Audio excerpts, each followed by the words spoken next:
Agradecemos la presencia y vamos a dar inicio a este conversatorio que tenemos con Melissa, al que Melissa le dio el nombre de Furnitecture, que es Architecture and Furniture.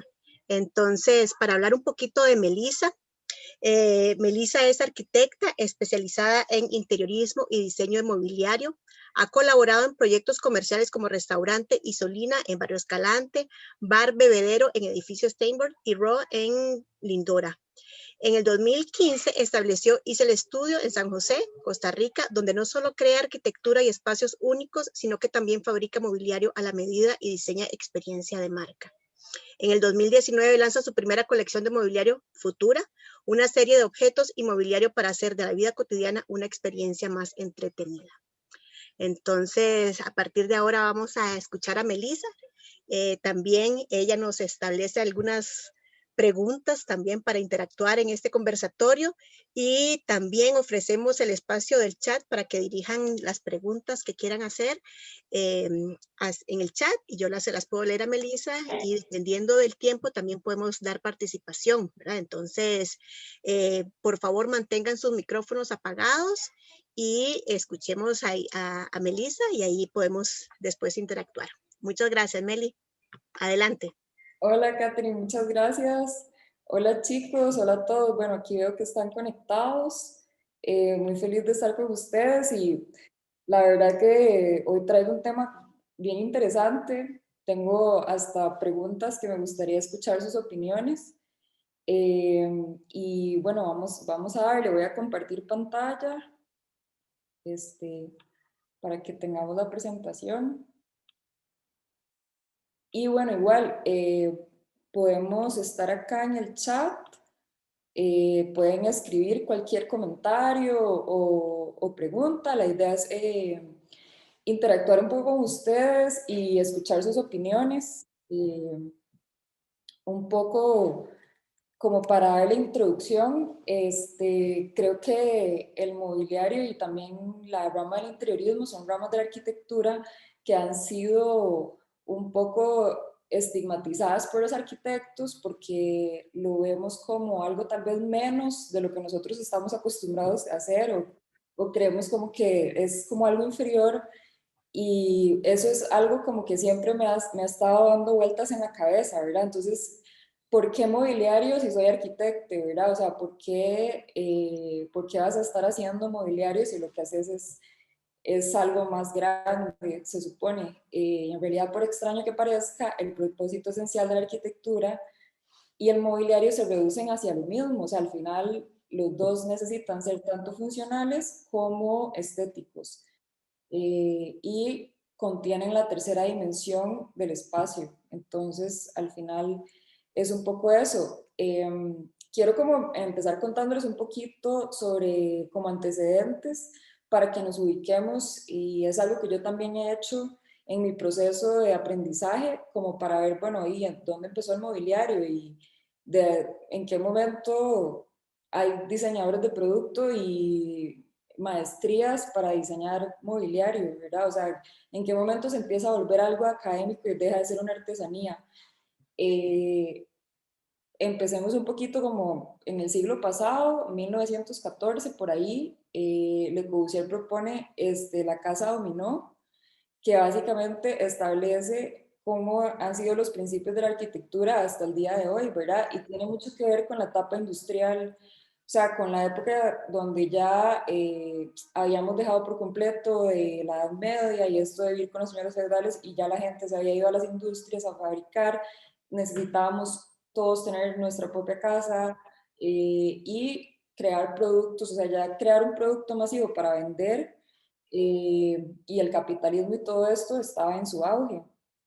Entonces, bueno, si ustedes ven la casa dominó plantea como esto de columna y piso, ¿verdad? O sea, viga, columna. Y entonces estos son marcos estructurales que al final han influenciado un montón que era el mobiliario. Entonces el mobiliario hasta principios del siglo XX, por ahí, era considerado artesanía, era como una especialidad de personas que sabían hacer este arte o esta artesanía y fue a partir de la Bauhaus que llega un grupo de arquitectos y empiezan a decir, bueno, ¿por qué no unimos un poco como toda la artesanía con el arte y empezamos a crear productos que podamos vender, así financiamos nuestra escuela?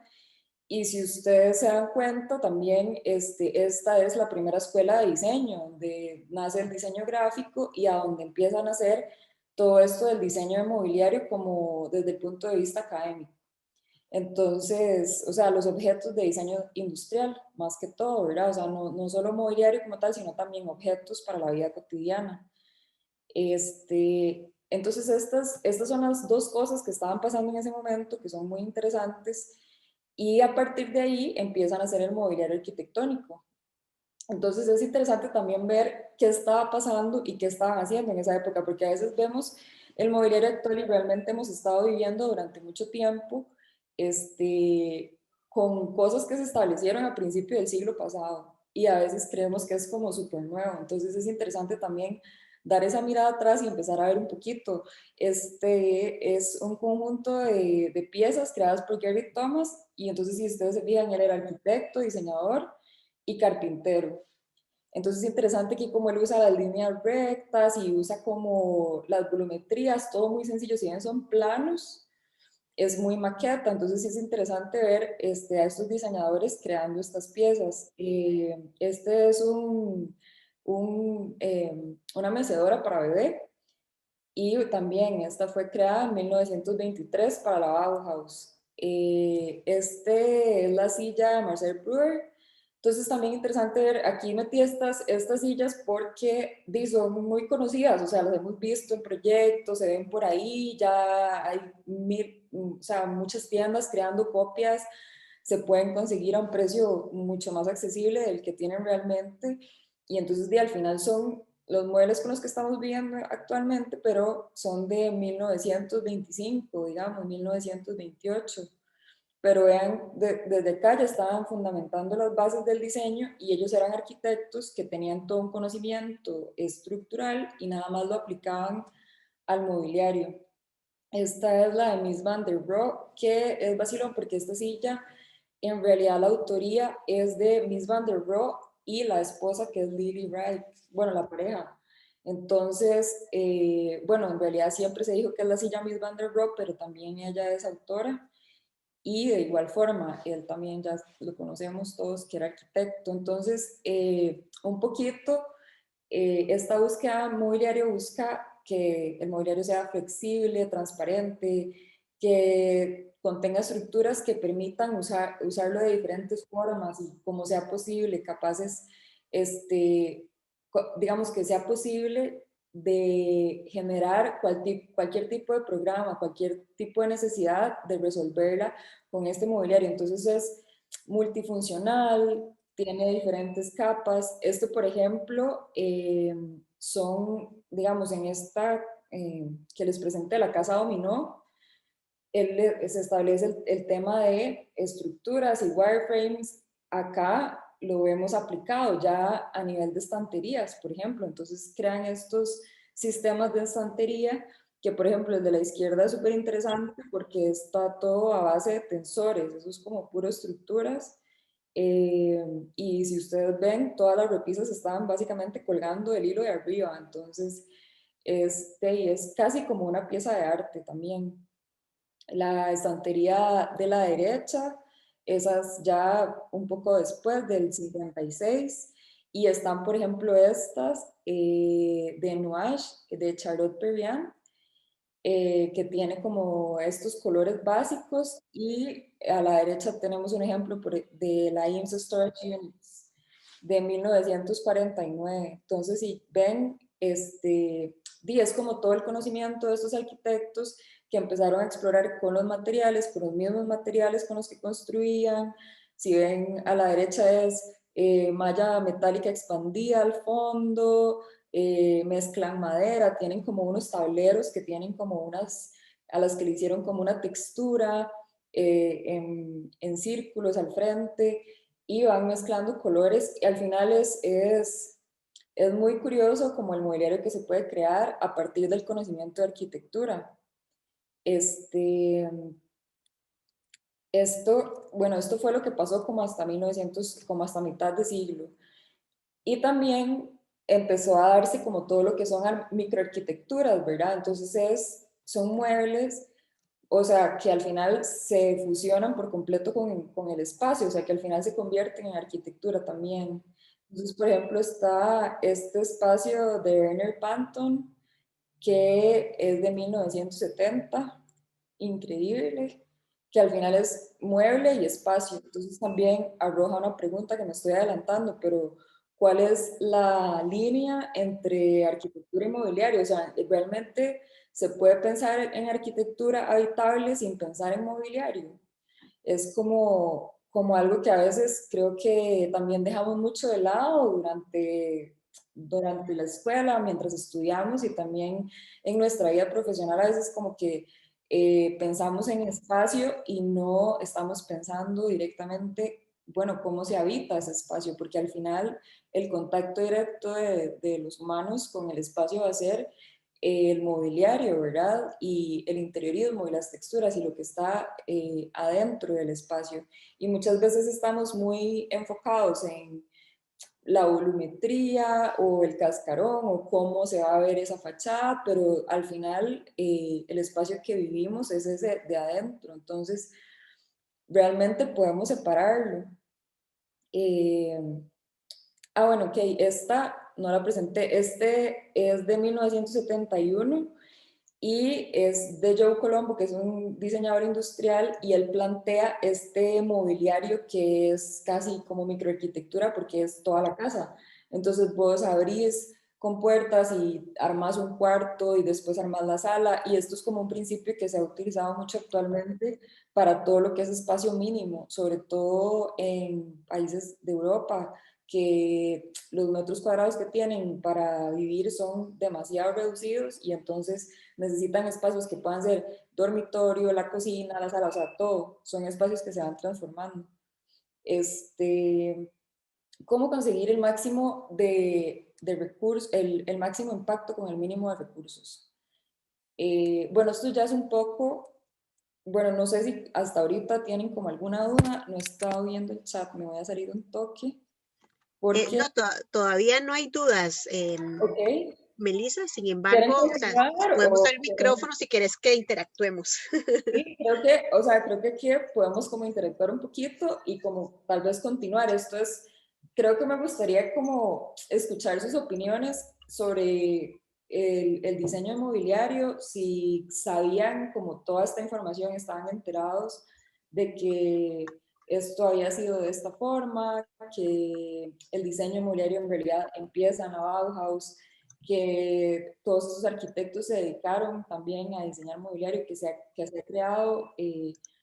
También a veces vemos como mobiliario y creemos que es como súper reciente y en realidad fue creado hace un montón. Entonces, como me gustaría conocer de los estudiantes sus opiniones y qué observaciones tienen al respecto. También si ven el hacer mobiliario como algo que es como, bueno, realmente no, porque yo hago algo más complejo, o si más bien les causa intriga o como que sienten que también es como más complicado o como que no saben hacerlo. ¿Cuáles son las limitantes también que tienen? O sea, ¿qué los limita en este momento? Y si se sienten en capacidad de poder sentarse a diseñar mobiliario. Vamos a ver si quieren participar. No, aquí también está, tenemos Vladimir, que dice que si solo estudiantes, no, Vladimir, puedes, puedes participar. Sí, También aquí Andrés nos dice, está bueno pensar en el proceso inverso, tipo como la arquitectura a la vez toma funciones de mobiliario, especialmente con las posibilidades que da el concreto para formar repisas, mesas, bancas, etcétera. Entonces, eso manera de comentario de parte de Andrés. Vladimir, si quieres hacer una pregunta, y María Jesús nos levanta la mano. Entonces, podemos darle la palabra también a María Jesús.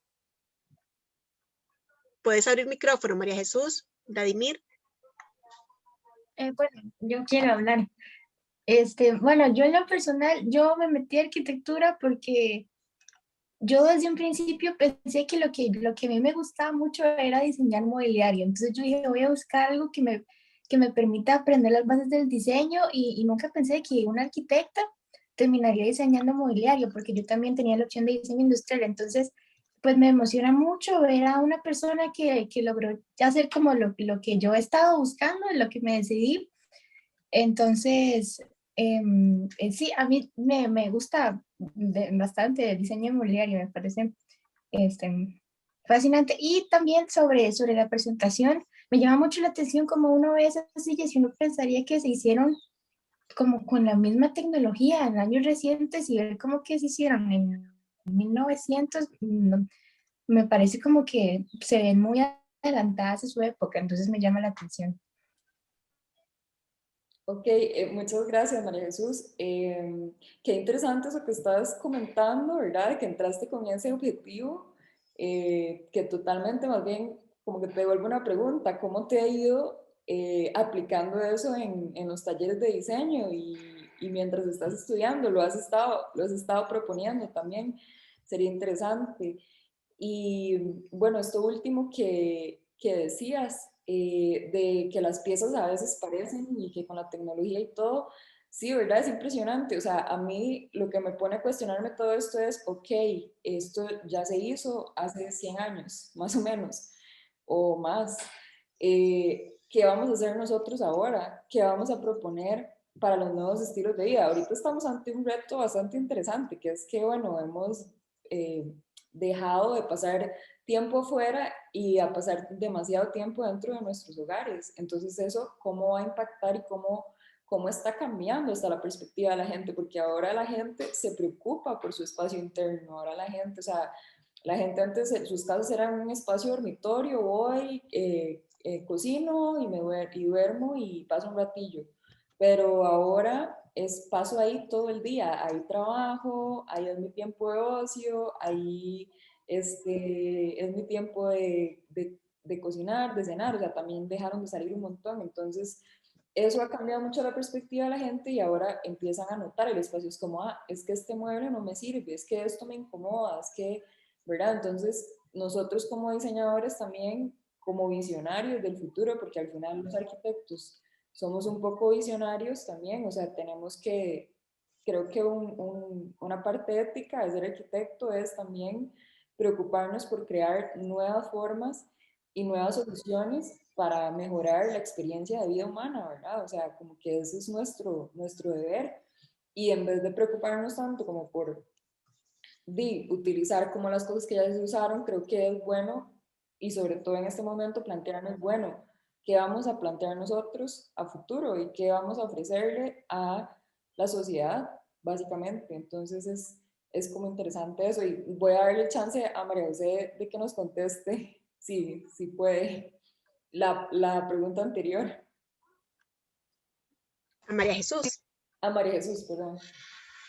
Sí, sí, pues lo que me pregunto es como si he logrado aplicar esto de lo que me gusta del mobiliario en los talleres, ¿verdad? Creo que sí. Y pues la verdad es que llevo poco en los talleres, me parece que un par de semanas. Entonces lo que he querido ir haciendo es como aprender todo lo que pueda, como bases de cómo dibujar, entender los fundamentos del diseño, ¿verdad? Entonces no he podido aplicarlo tanto porque, como le digo, yo poco, pero sí, sí, sí, siempre estoy pensando como en cómo puedo aplicarlo como más a futuro, como que me emociona mucho lo que estoy aprendiendo en este momento porque siento que ya cuando vaya aprendiendo más cosas y vaya pasando más en los talleres, sí me va a dar como las bases que yo busco para poder llegar a ser la clase de diseñadora que me gustaría, que es como lo que es usted, digamos. Entonces creo que voy por el bien camino, pero no he podido aplicarlo tanto Claro, todavía. entiendo. ¿En qué taller estás? No, estoy empezando. Taller Taller 1. uno. Ah, qué bien. Bueno, de consejo, creo que podría decirte que trates de aplicar, o sea, realmente, o sea, si te interesa el mobiliario, como plantea eso, y eso hasta puede hacerte como tu punto diferenciador con respecto, digamos, al resto de tus compañeros, porque ya vas a estar ofreciendo como algo más, algo diferente y algo útil también. Entonces, creo que si eso te interesa, eso te puede ayudar un montón en taller y en tus proyectos. Es como una variable que te puede definir un montón de cosas. Claro. Ok, voy a tomarlo en cuenta. Muchas gracias. Melissa, Julián había levantado la mano, pero yo accidentalmente se la bajé. Entonces, si querés, si Julián puede intervenir y después para que continúes, y tal vez está Juana, Christopher y Sergio también con alguna pregunta, tienen las manos levantadas, pero le podemos dar para continuar también con lo que es el espacio tuyo. Entonces, si Julián está por ahí. Hola, buenas Hola, tardes. Julián. Perdón, Buenas te tardes. bajé la mano. No se preocupe. Bueno, personalmente, en este momento estoy demasiado encantado con el tema de este conversatorio, porque una de mis mayores influencias es la Bauhaus y una de las cosas que más me gusta son las sillas. Entonces, yo me metí a arquitectura también porque bueno, soy una persona muy artística, pero mi mente y mi influencia para meterme es básicamente eso, la mezcla entre el arte, el diseño y la arquitectura que propuso la Bauhaus y toda la mentalidad de la Bauhaus. Es que es increíble, ¿verdad? O sea, Es como bastante impresionante. llegaron y dijeron como fusionémoslo todo, o sea, y si vos ves los profesionales que salieron de ahí, son diseñadores, hacen mobiliarios, son arquitectos, y a veces creo que nos encasillamos mucho, ¿verdad? Es como soy arquitecto, entonces esto es como lo que puedo hacer y no sé, como que pasamos de tengo que ser adulto y hacerme profesional y entonces nos quedamos con las opciones que hay en el mercado y realmente son muy limitadas. Yo creo que como arquitectos esta parte como propositiva hacia la sociedad es súper importante y creo que eso era lo que quería hacer Bauhaus exactamente, o sea, el propósito era como, bueno, hay una estética general que estaba como el clasicismo y el neoclasicismo y como lo que estaba bien visto en el arte y etcétera. Ellos llegan y rompen con todo eso y dicen, no, no, no, nosotros vamos a plantear las cosas de forma diferente, vamos a plantear nuevas estéticas y vamos a plantear nuevas formas de hacer las cosas. Y de ese objetivo, de esa mentalidad, es que surge todo esto. Entonces, realmente que sí, creo que es algo que vale la pena como rescatar de la historia y como darse ese chance tal vez de investigar un poquito para tenerlo bien de referencia, porque sí es una referencia bien importante de todo lo que está pasando Sí, actualmente. claro. Y digamos, si uno ve los grandes arquitectos, ellos diseñan su arquitectura con su inmobiliario. Y es algo de lo que a mí me encantaría poder llegar a hacer, tipo Frank Lloyd, hasta con los vitrales y todo. O los de Zaha Hadid, a mí me encanta mucho Zaha Hadid y en especial el mobiliario que hace ella, porque se acopla perfectamente a todo el concepto de Zaha. Entonces, lo que a mí me gustaría sería poder llegar a esa relación o a ese equilibrio entre mi arquitectura y mi diseño y también la parte artística. Total, buenísimo. Vieran que es que estoy un poquito perdida con los nombres porque como no tienen ninguno a la cámara, entonces no sale el que está hablando aquí de primero. Pero ¿cómo era tu nombre? Perdón. Julián, Gracias, Julián. Julián. Muy amable por compartir. vamos a encender la cámara. Ahí está Julián. Melissa, Vladimir te quiere hacer una pregunta que desde antes lo consultó en el chat. Entonces, por ahí estás, Vladimir. Ahí está. Listo. Ya me escuchan. Te escuchamos. Hola Meli, ¿todo bien? Ay, ¿cómo estás? ¿Todo bien? Bueno, un saludo para todos y más bien mi pregunta va por el lado de en qué momento, tal vez saber en qué momento usted se dio cuenta que quería o qué situación experimentó para darse cuenta, quiero diseñar o hay nicho sobre cuál diseñar mobiliario, de qué manera, en qué momento sucedió ese cambio para usted. Porque creo que es importante saberlo para los futuros arquitectos y todos quienes están estudiando arquitectura, que es algo que se puede dar y que uno puede encontrar un nicho sobre el cual desarrollarse más en un mercado tan saturado de arquitectos. Yo creo que es eso. Esa pregunta está súper interesante. La verdad que esto fue así. Yo empecé, tenía como algunas remodelaciones, ¿verdad? Todavía era estudiante, estaba haciendo mi proyecto de graduación y de repente eran proyectos comerciales, que por eso al final me especialicé también mucho en diseño de experiencia de marca y pues todo esto de los proyectos comerciales. Y eran bares, restaurantes, ese tipo de proyectos que al final requieren mucho mobiliario. Entonces era, de repente, bueno, estábamos en media remodelación, pero ya había que hacer la barra. Entonces, de ahí, bueno, que el maestro de día, diseñemos algo que pueda hacer el maestro de horas, ¿verdad? ¿Y usted lo puede hacer? Sí, lo puedo hacer, ok. Entonces era como un proceso más así, en seco. Había que buscar sillas. En esa época, estamos hablando como de 2014, por ahí, de no había, digamos, como ahorita habemos varios arquitectos, digamos, haciendo mobiliario y también hay otros diseñadores que están haciendo y pues se ha creado como un nicho de mercado, ¿verdad? Y ya hay como una necesidad y ahí se va creando. Pero en esa época no había nada, o sea, lo que había era las modelerías tradicionales de toda la vida, Mugi y la artística. Entonces, si querías comprar un mueble era como lo que había ahí y de repente entonces no iba con la estética que estabas tratando de crear para el espacio o no funcionaba bien y tal vez los precios también, al final salía carísimo hacerlo con esos muebles, entonces era como, no, mejor hagámoslo nosotros, mejor, usted puede diseñar esta silla y entonces de ahí nos sentábamos. De hecho, que mi referencia de como medidas, ergonomía, todo eso era el Nufred, ¿verdad?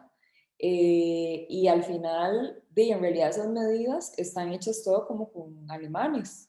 Entonces ellos son súper grandes, entonces en realidad no sirve para diseñar acá, no lo usen, porque las medidas son como grandísimas. Entonces me acuerdo que fue como la primera barra que hicimos y era altísima la barra, o sea, había como que brincar y todo para sentarse en el banco y, o sea, para que vean ese gap que hay también, ¿verdad? Ya a la hora de estudiar dimensiones de mobiliario, pues es como que hay que familiarizarse con las dimensiones del cuerpo de nosotros, ¿verdad? Porque también va cambiando dependiendo de dónde sea. Entonces, eso fue como interesante y esa decisión fue un poco así. Entonces, esos proyectos poco a poco nos fueron llevando salían más de esos proyectos. Entonces, hasta que llegó un punto, por ejemplo, Isolina fue como un restaurante que fue grabación, porque ahí sí le pedimos ayuda en colaboración a un diseñador de producto que fue quien me enseñó, ¿verdad? Como más o menos qué dimensiones se tenían que usar, cuáles eran las correctas, como ya desde el punto de vista de un diseñador de producto, cómo se hacen las cosas, que en realidad es similar a lo que nosotros hacemos, o sea, el mismo proceso, lleva plano, bueno, lleva diseño, lleva planos, después inspecciones durante la fabricación, pero sí tiene como esas pequeñas diferencias de que todo es más específico, o sea, las medidas son muchísimo más específicas que lo que nosotros trabajamos en Arqui, que pues digamos como que es diferente, ¿verdad? O sea, porque un espacio es como para poder transitar por ahí, esto es para poder sentarme y que yo me sienta cómodo, ¿verdad? Para poder estar como con mi cuerpo directamente en estos objetos. Entonces esa es como su diferencia. Pero sí, más o menos fue así el proceso y poco a poco me di cuenta que era algo súper valioso que se podía ofrecer en el mercado, ¿verdad? Y que al final uno le está solucionando al cliente no solo el espacio, sino además interiorismo y el mobiliario. Entonces es como decir el producto completo, ¿verdad? Porque al final eso es lo que quieren. O sea, todo espacio va a necesitar muebles. O sea, eso es otra pregunta que está por ahí abajo que si podemos crear, bueno, ya la dije, yo creo arquitectura habitable sin mobiliario, ¿verdad? O sea, piénsenlo, yo creo que no sé, creo que no, porque no sería habitable, nada más es un espacio muy lindo, son muy lindos los espacios vacíos completos, tal vez no podemos estar cómodos ahí, no podemos compartir con otras personas o hacer un montón de actividades sin estos objetos. Está bien, gracias. Alejandra Méndez nos manda también esta otra pregunta que está muy relacionada con la que te planteó Vladimir. Dice que también, o sea, que está interesada en que contes el proceso de diseño. ¿Cómo es la relación con los clientes? ¿Cómo se empieza el diseño mobiliario, verdad? Ya anteriormente lo estuviste citando. Y finalmente, ¿cómo es la relación con otros arquitectos y arquitectas que se enfocan más en la arquitectura tradicional? Y como postdata, dice Alejandra, dice, mi sueño es contratar a Melissa o a Isel Estudio para que diseñe toda mi oficina. Increíble trabajo. Ay, qué linda, Ale. Un beso, Ale. Un gran Melissa sabe que yo soy fan número 1 del trabajo de ella. Yo también Sí. soy súper fan de tus propuestas. Es que Ale crea como estos mundos subalternos chivísimas y a mí me encanta, digamos, también porque Ale es como de estas arquitectas que trabaja desde la propuesta y ella está proponiendo cosas. Entonces, eso me parece genial y creo que es como lo que creo que todos deberíamos de hacerlo. O sea, es como casi que un deber. Claro. Bueno, entonces repetime las preguntas porque si no... No, era eso, porque prácticamente está muy relacionado con lo que te preguntó Vladimir, ¿verdad? O sea, ¿cómo empezaste tu proceso de diseño? ¿Cómo es la relación con los clientes? ¿Y cómo se empezó ese diseño inmobiliario, ¿verdad? En Entonces, la realidad, relación... Sí, perdón, dale, Catherine, en realidad mi pregunta no es como la historia de ella, sino que me interesa mucho que ella nos cuente el proceso de diseño en sí del mobiliario, cómo comienza, cuando llega un cliente y le dice, quiero esto, ¿cuál es el proceso que Melissa tiene para llegar a estos resultados tan maravillosos que hace? Ok, eso está genial. Digamos, el proceso es más o menos así, dependiendo, ¿verdad? Y pues obviamente primero, como cualquier cliente, escucharlo, tomarle su información, ¿verdad? ¿Qué es lo que necesitas? Tener toda esa lista de variables, que es básicamente lo mismo que hacer en un proceso de Arqui.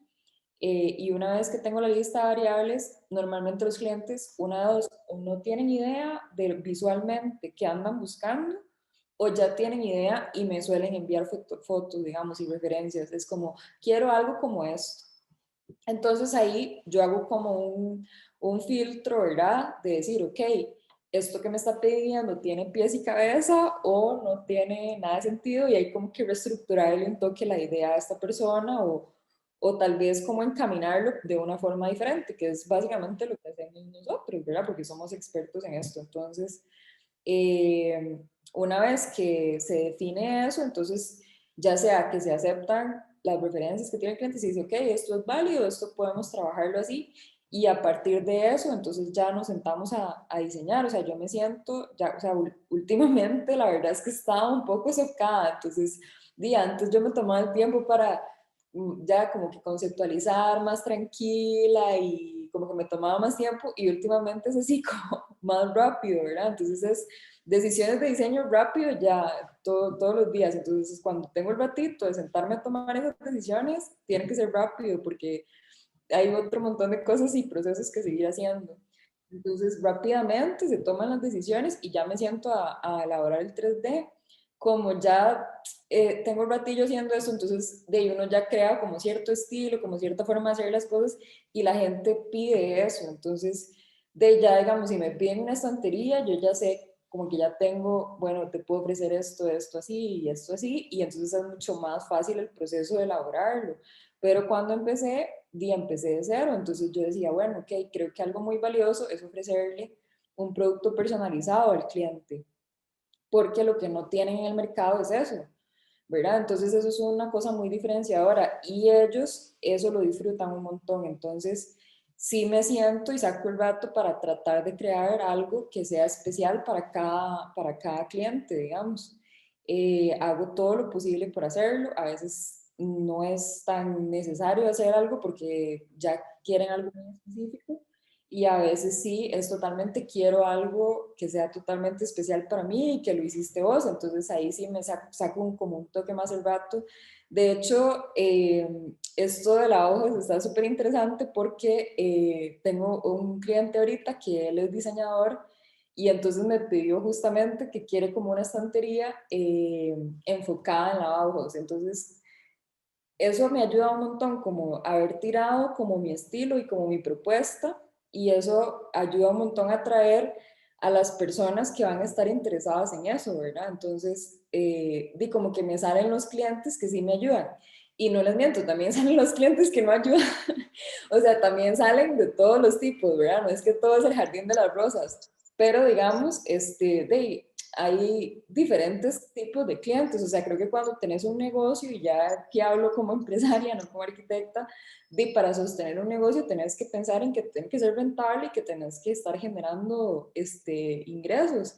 Y entonces también va a haber proyectos que tal vez no son tan chidas, o que es como, ay, bueno, no es que es el que me senté y hice la gran pieza de arte, ¿verdad? Pero bueno, se hizo, digamos, algo que el cliente ocupaba, y es como súper vacilón, porque en la medida en que yo me iba abriendo a ayudar a las personas, empiezo a generar productos que al final tal vez no es exactamente lo que yo hubiese buscado hacer, pero quedan productos chidísimas, porque digamos, yo busco siempre como, tengo como ciertos valores, ciertos principios que busco siempre seguir a nivel de diseño, y entonces al final el resultado, digamos, de lo que quiere el cliente, que no es lo que yo normalmente elegiría, más esos valores que yo utilizo, dan como muy buenos resultados. Entonces he aprendido como a confiar un poquito más y a decir, bueno, no, o sea, tal vez quiere hacerlo en este tono, bueno, busquemos cuál es el tono que se va a ver como mejor, pero también que tenga lo que quiere, porque son al final ellos los que van a usar esos objetos, los que van a estar en ese espacio. Entonces no hay nada peor que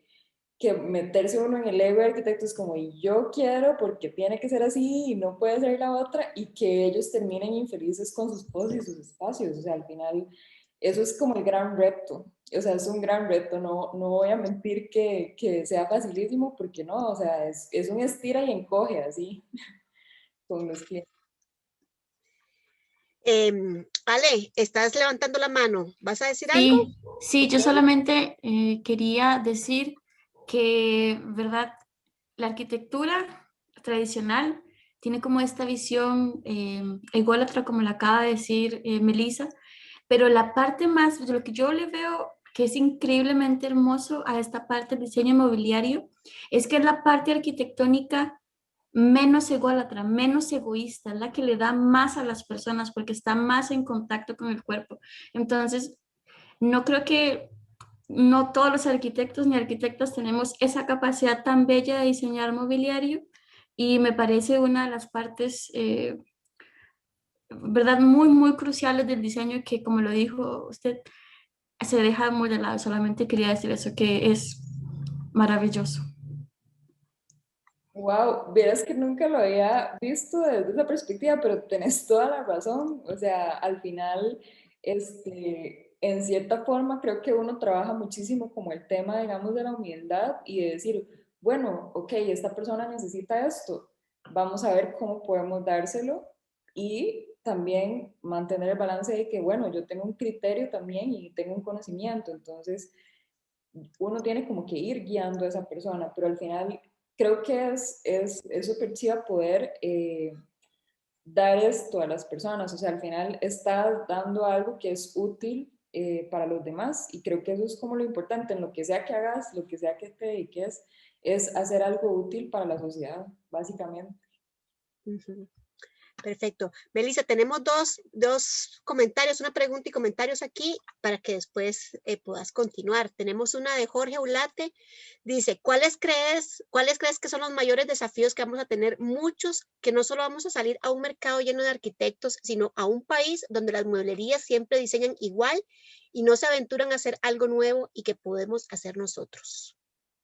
¿Verdad? Esos son los desafíos ante las mueblerías. Ok. ¿Cuáles son los desafíos a los que nos vamos a enfrentar? Sí, bueno, yo creo que ya esto es como una visión muy personal, ¿verdad? Eso es como ya mi parecer, ¿verdad? Pero creo como que todos los seres humanos somos capaces de crear, o no es que somos capaces, es que creamos nuestra realidad, ¿verdad? Entonces, creo que básicamente todo es dependiendo como vos lo pensés. Si vos pensás que el mercado está saturado, que no hay opciones, que no vas a poder, que no está, efectivamente así va a ser. Digamos, el universo te va a decir, sí, tenés razón, no está saturado, no hay nada y está fea la cosa. Pero si uno es una persona que más bien piensa o tiene una mentalidad de como, ok, no es que esté saturado, yo voy a crear mi propia opción, aunque no lo veas, o sea, es que creo que ahí es donde está un poquillo la magia, que a veces son cosas que uno no puede ver, que no son tangibles, que tal vez están solo en tu mente o como que nada más en tu intuición y vos nada más las dejas hacer. Entonces, creo que al final, ¿cuáles son los retos? Yo creo que los retos que va a haber, bueno, creo que la vida va a cambiar mucho en los próximos años, o sea, de aquí a 10 años va a ser así como, siento que va a ser como algo abismal porque la tecnología y todo va a cambiar como, bueno, ya es diferente en este momento, ya no es igual que hace 2 años.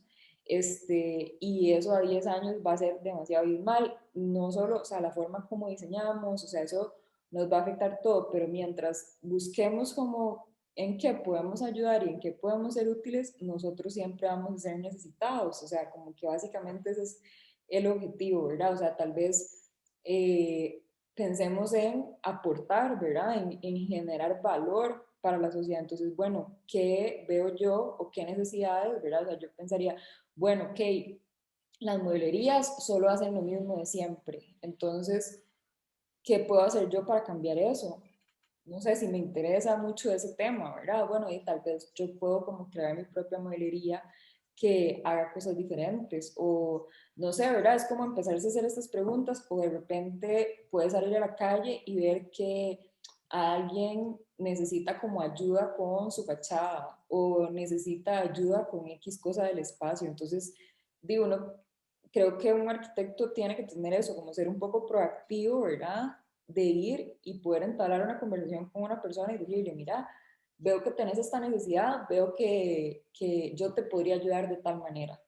Y eso es como ir al gimnasio, es un músculo que uno va ejerciendo. Claro que al principio cuesta, claro que al principio uno no sabe cómo manejarlo, claro que al principio te vas a equivocar y vas a fracasar probablemente. Y eso es algo súper importante que también creo que a mí me ha ayudado montones y es darme el permiso de fracasar también, de no ser siempre perfecta.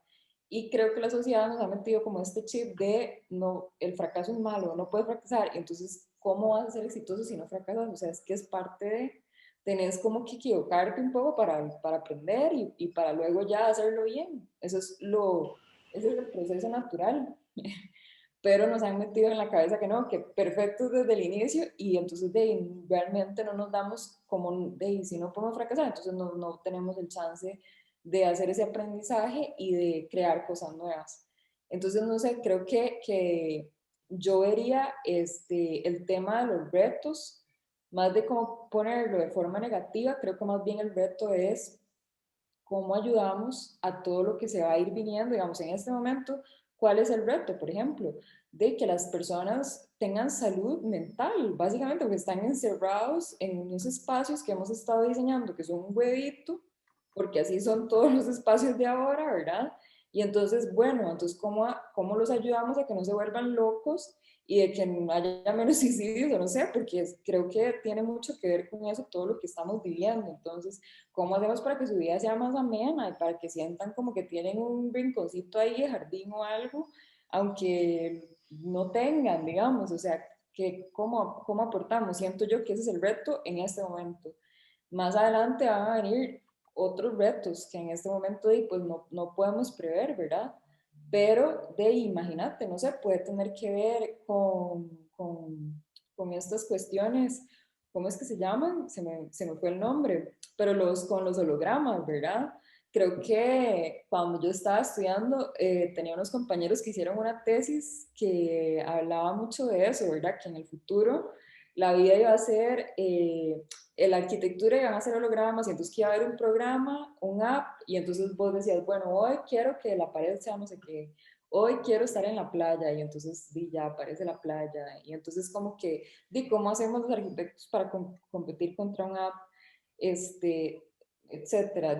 Creo que, digamos, hay un montón de cosas y de cualidades que nosotros tenemos y que podemos darle a la sociedad y a los demás que no son computarizables o que no son como eh, programables en una app, por decirlo así. Entonces, y además el conocimiento que tenemos no es el mismo conocimiento que va a tener la persona que lo esté ejecutando. Entonces, al final, mientras uno tenga como algo de valor para dar, creo que es cuestión de ser flexible para irse ajustando a los cambios. Y algo muy útil es siempre como estar dispuesto a aprender también. O sea, como que creo que eso sí va a ser un reto, que vamos a tener que estar aprendiendo cosas muy rápido. Ya nos pasa con los programas, ¿verdad? Van cambiando, van cambiando. Yo, en lo personal, por ejemplo, prefiero SketchUp, es como mi favorito porque ese programa se mantiene vigente desde que yo estoy en la U, desde que estaba en la U. Entonces, imagínate, y veo que todos los demás van cambiando, van cambiando. O sea, ahora el Revit, después, ¿cuál va a ser, verdad? Eso va moviéndose y luego ya no va a ser eso, sino que vamos a tener que aprender. Entonces, como que creo que la capacidad de aprendizaje y de irnos como amalgamando a eso, a esos cambios tan bruscos que va a tener la sociedad, es algo fundamental para afrontar esos retos que vienen. Perfecto, Meli. Sigamos con Juan Sánchez, te consulta y para ver si después seguís con tu presentación, ¿verdad? Dice, siempre he asociado que el diseño es un puente entre la funcionalidad y la estética, tratando de asociarlo principalmente solo con arquitectura. Creo que al escucharte, además de expandir mi horizonte crítico visual, me gustó la visión de mobiliario y espacio que planteas. Entonces, en base a esta introducción que él da, dice, ¿cómo saber cuándo aplicar o no mobiliario a nuestro diseño de espacios? ¿O siempre hay que considerarlo paralelamente? Ves que eso es una pregunta muy interesante, es como podemos no considerarlo. ¿Ustedes qué opinan? Digamos, si no tenemos mobiliario, lo que tenemos es un espacio vacío, ¿verdad? Entonces, ¿qué podemos hacer? Sentarnos ahí, tirarnos en el piso, ver por la ventana, ¿verdad? O sea, es muy interesante también el espacio vacío, tiene como mucha riqueza también, tiene como también su cosa, ¿verdad?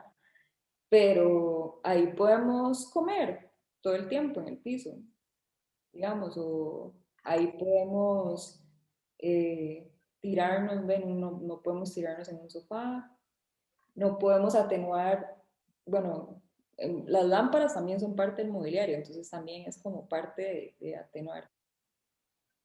Claro. Yo en lo personal,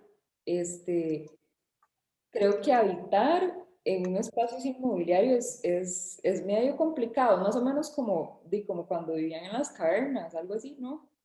Que nada más era como este cascarón y se reunían ahí con el fuego y se acabó.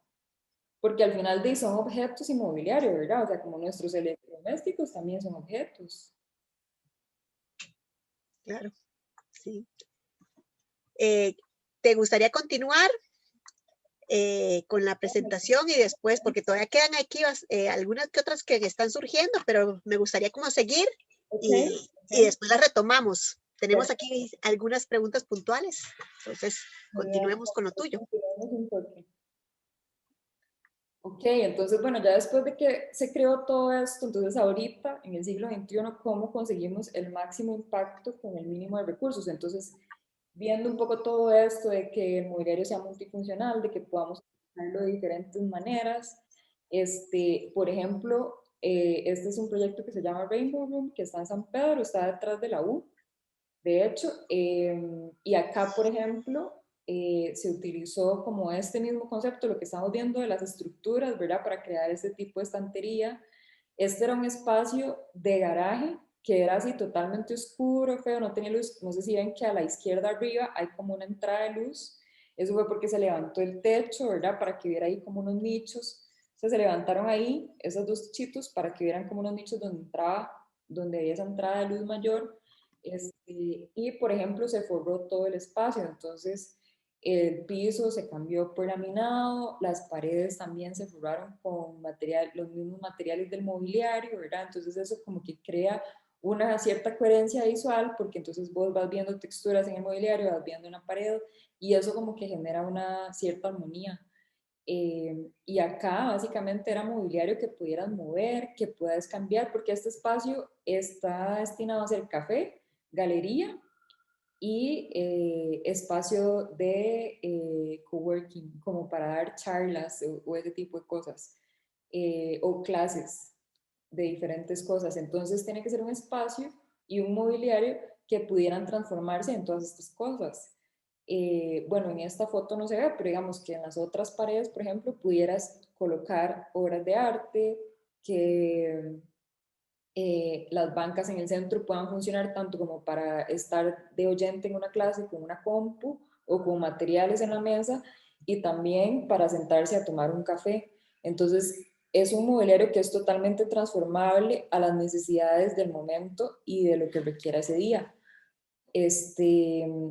Por ejemplo, es un proyecto Minimal Loft de 2017 que tenía como este reto, ¿verdad?, de las dimensiones del espacio, que no era muy amplio y que se necesitaba que tuviera diferentes usos.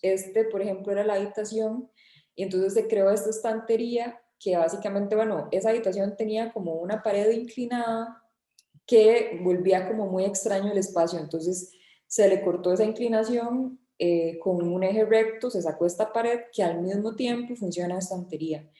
Y lo chiva es de que vos puedes acomodar la estantería donde vos querás, porque nada más le vas quitando los palitos y los vas colocando donde querés.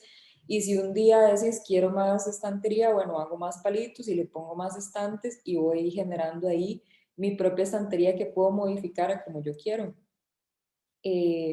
Esta, por ejemplo, la imagen de la derecha es un espacio que el cliente necesitaba que funcionara tanto de espacio de trabajo como espacio comedor. Entonces, por ejemplo, así como está ahorita, es espacio comedor, pero si ven como el cajoncito que se ve al fondo, en realidad es un escritorio que se dobla y se abre. Entonces, cuando ellos están trabajando, sacan las sillas afuera a una terraza que tienen, corren la mesa y entonces eso, o sacan todo esto a la terraza, perdón, abren este escritorio que se convierte en un escritorio largo y ya se puede convertir en el espacio de trabajo. Bueno, acá tengo otras preguntas, perdón, es que tengo como la barra acá y necesito mover esto. Voy a mover esto para abajo porque si no, no puedo ver yo la presentación. Ok, entonces, ¿cuál es el límite entre mobiliario y arquitectura? ¿Qué es lo que estábamos diciendo ahorita? O sea, ¿realmente hay un límite o es lo mismo? ¿O podemos crear arquitectura? Perdón, es que no. Ok, podemos crear arquitectura habitable sin mobiliario, lo mismo que les estaba diciendo ahorita.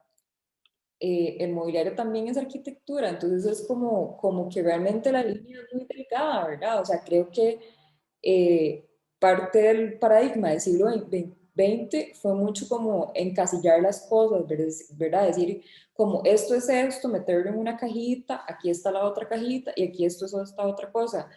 Pero creo que el paradigma actual implica que nos replanteemos esa forma tan encajonada de ver las cosas. Creo que tenía que ver también como con la cosmovisión, ¿verdad?, del mundo, desde más que todo lo blanco europeo, el hombre blanco europeo, por decirlo así, que encasilló todo, o sea, todo lo fuimos encasillando, entonces institucionalizábamos las cosas, ¿verdad? Entonces, la religión la vamos a meter en las iglesias, el gobierno lo vamos a meter en las instituciones públicas, el arte lo vamos a meter en los museos, y así es esa misma forma de pensamiento donde encasillamos las cosas. Entonces, ¿qué pasa? Que nos desvinculamos de lo que realmente somos. Entonces, yo ya no sé de religión, no sé de arte, no sé nada, pero si entonces quiero saber de arte, voy al museo. Si quiero saber de qué está pasando con la salud, entonces voy a la institución de salud. Y así, entonces yo como ser humano me desvinculo de todas esas cosas que en realidad son parte de mí o son lo que yo soy. Y entonces creo que pasó lo mismo con este tema de que hemos encasillado mucho las cosas y realmente todo es como parte de lo mismo. Creo que deberíamos verlo como algo más fluido, ¿verdad? Por ejemplo, es un proyecto que era un proyecto de remodelación, es una biblioteca de 2 pisos y por ejemplo, acá este gran mueble se convierte en la pared, es la biblioteca, y entonces es mueble o es arquitectura, de nuevo, ¿verdad? Este, acá fue interesante porque esta biblioteca de 2 pisos tenía una escalera que subía por esta pared izquierda, y entonces la idea era que, bueno, uno iba subiendo y entonces agarraba los libros y etcétera.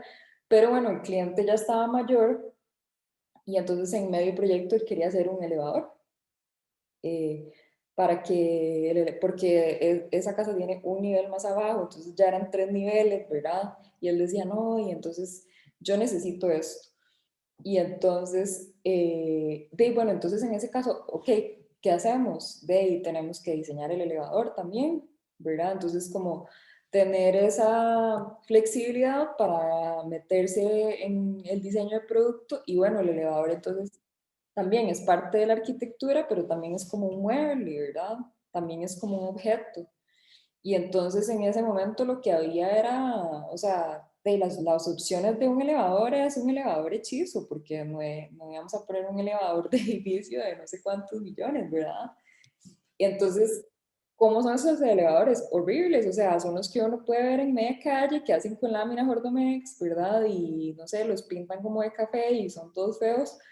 Entonces, en este caso es, bueno, ¿cómo funciona este sistema y cómo podemos hacer para que se acople dentro de la arquitectura? Y eso también es algo que les quería comentar, que es algo que yo aplico mucho, y es el diseño también mucho de detalles constructivos. Viene a ser también muy parecido al diseño de objetos.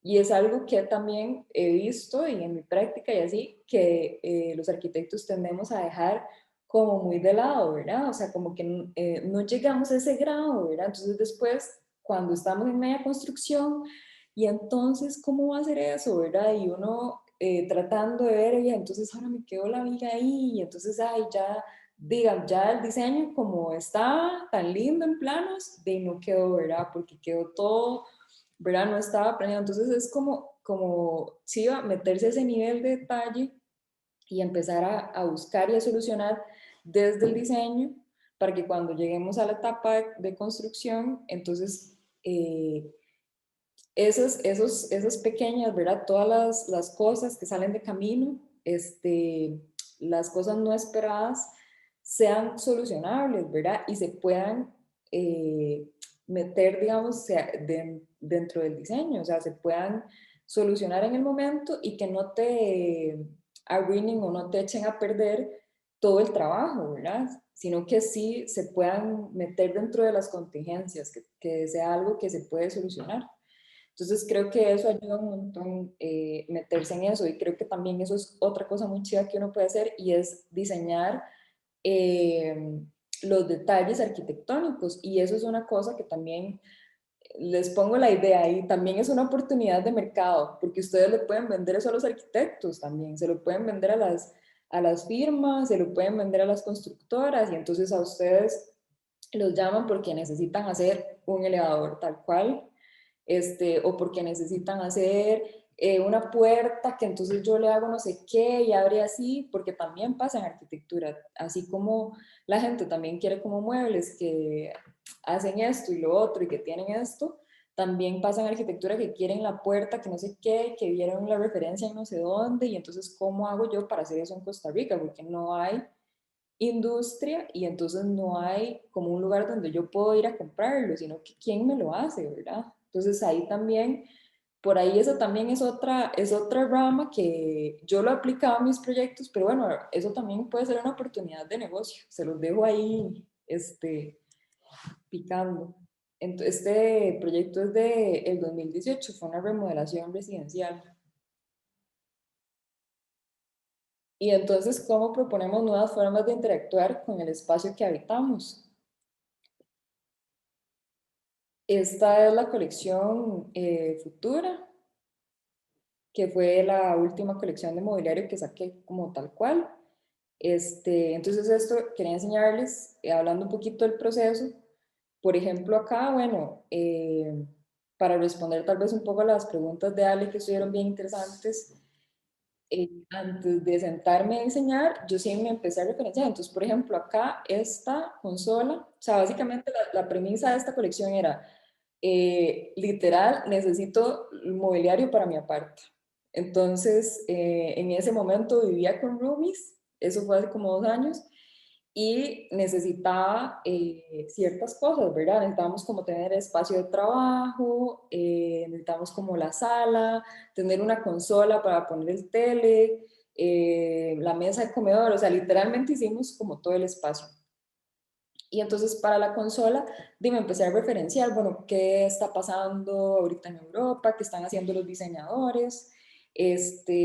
Bueno, porque a todo esto, como para seguir un poquito la historia de la Bauhaus, ¿qué pasó? Que bueno, ahí nace el diseño mobiliario, el diseño de producto, el diseño industrial, el diseño gráfico. Y entonces, ¿qué pasa ahora? Bueno, y ahora hay carreras que es así, diseño industrial, diseño de producto, y estos diseñadores, algunos deciden dedicarse a diseñar mobiliario. Entonces, ellos, a nivel internacional, esto sí es como más fuerte, ¿verdad? O sea, que ves que realmente en Europa las personas pueden pagar, no sé, $5.000 por un mueble, $10.000, lo que cueste, porque se vende como obras de arte. Aquí todavía no estamos en ese nivel, no hemos llegado a ese nivel de conocimiento y que valoren el diseño de esa manera, pero es algo que por lo menos ya se está consumiendo. Entonces se están haciendo ese nicho. Y bueno, entonces a mí me encanta estar viendo qué está pasando con los diseñadores. Actualmente hay muchos arquitectos que hacen mobiliario, entonces me referencio un montón. Hay uno ruso que se llama Harry Nuriev, que él tiene un estudio que se llama Crosby Studios. Entonces él empezó a hacer un mobiliario rarísimo, como todo juguetón, como salido, o sea, como cosas un poco locas, ¿verdad? Que eso es mucho lo que a mí me encanta. Y él empieza como a proponer como cosas diferentes y usar unos colores muy bold y todo, entonces empieza a llamar la atención, lo empiezan a publicar en revistas y de repente lo empiezan a llamar en Vogue y lo llaman en Balenciaga, y entonces hágame las oficinas, y entonces mezclemos moda con mobiliario y entonces haga una exposición en tal museo o cree también instalaciones. Y él, por ejemplo, es arquitecto, o sea, sus estudios también hacen remodelaciones, hacen arquitectura, empezó haciendo espacio, pero es súper interesante cómo él fue evolucionando en ese proceso. Entonces, de ir buscando qué le gusta a uno, ¿verdad? Y quién está haciendo las cosas que a uno le gustan. Entonces, mira cómo lo hizo esta persona, ¿verdad? Entonces, empezar como a investigar un poquito, súper importante. Y a raíz de esa investigación, bueno, surge esta idea, ¿verdad? Que es como una mezcla de varias cosas.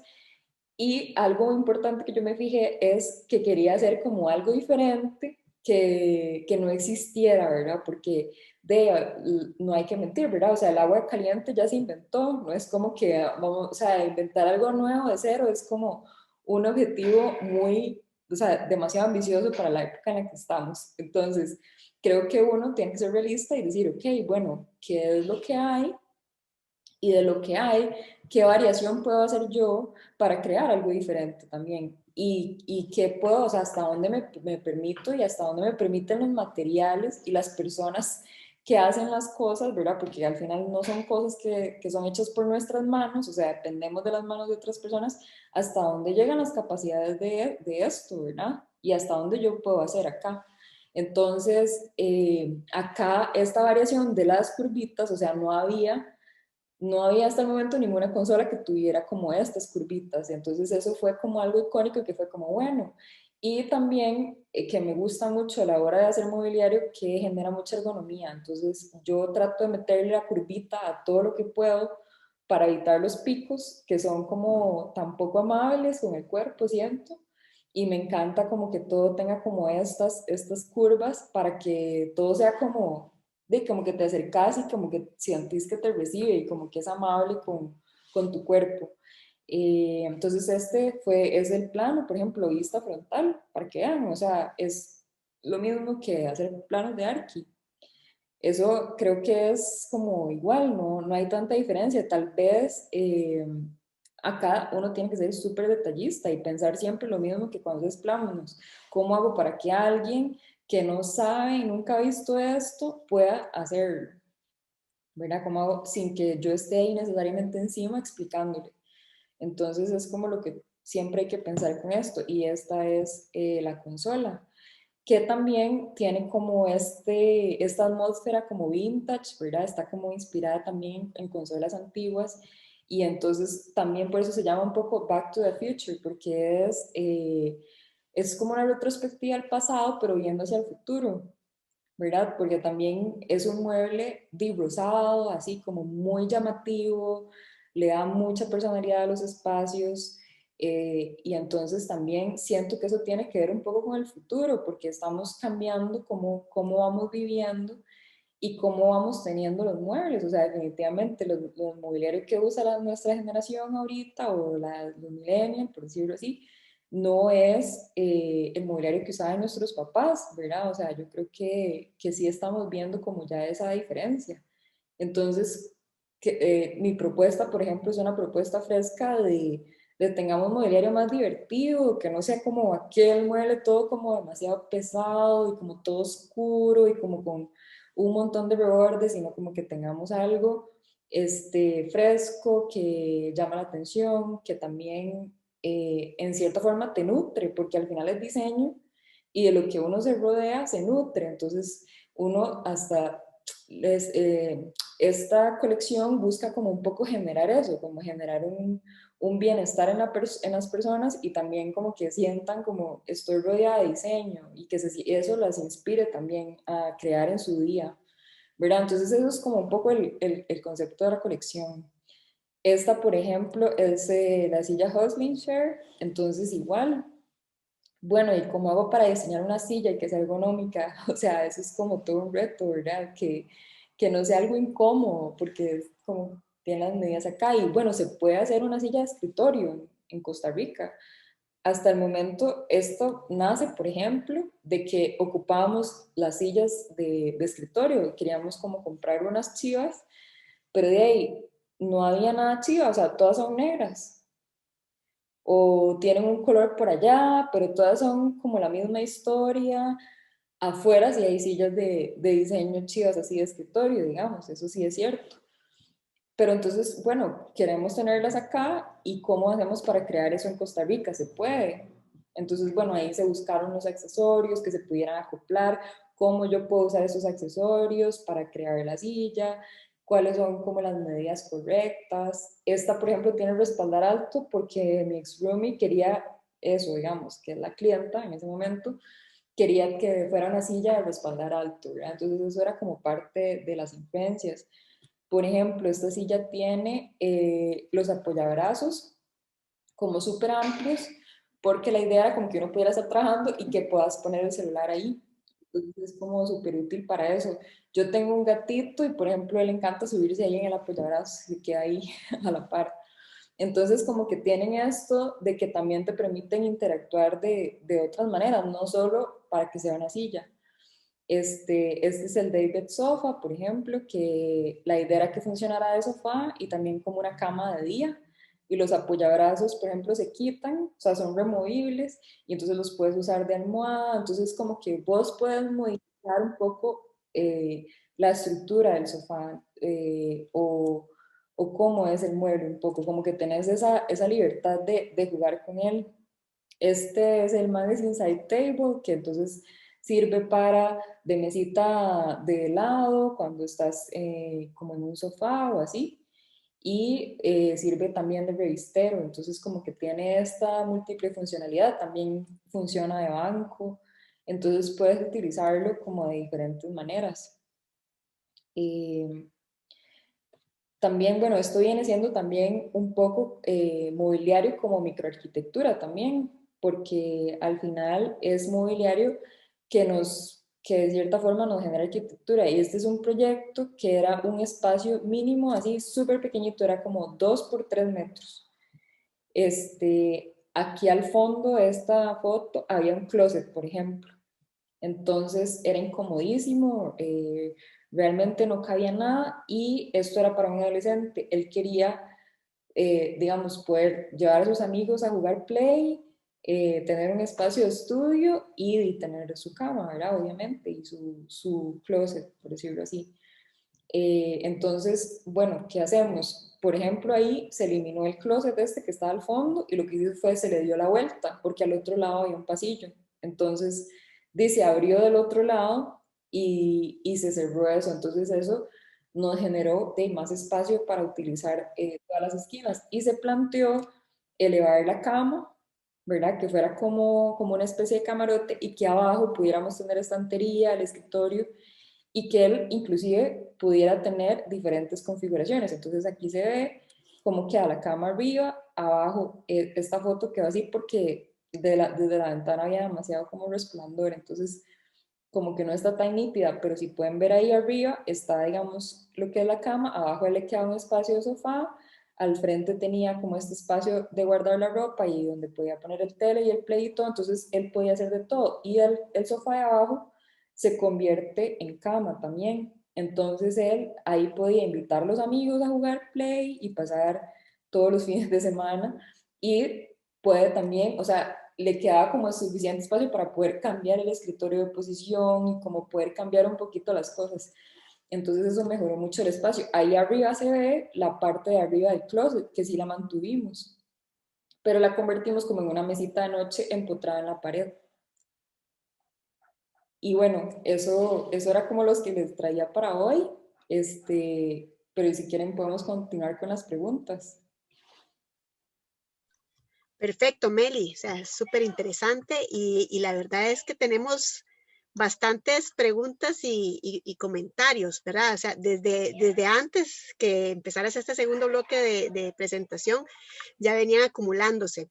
Entonces, hay varias con respecto a los softwares que habías hablado, ¿verdad? O sea, que para vos estabas trabajando en uno y aquí dice Marcela, dice, sobre los bloques de CAD, por ejemplo, ¿verdad? El que utiliza AutoCAD y todos esos bloques que se insertan y que son de forma genérica y sin conciencia, con que muchos en sus procesos de diseño arquitectónico ponen bloques de CAD que representan mobiliario, sin intención de interiorismo o comprensión de las rutinas y detalles funcionales del día a día de los futuros habitantes de ese proyecto, ¿verdad? Tal vez cómo se despersonaliza o cómo no adquiere carácter el espacio. Entonces, ese comentario es de Marcela para... Y es algo que yo, inclusive como estudiante, tampoco tenía conciencia, o sea, yo también, o sea, todo lo hacemos, o sea, todo nos pasa en el archivo de CAD que tiene todas las cosas y ahí vamos y usemos estos que están aquí, ¿verdad? Y veamos como cuáles son las medidas del número, que hay tantos por espacio, tengo que ubicar esto,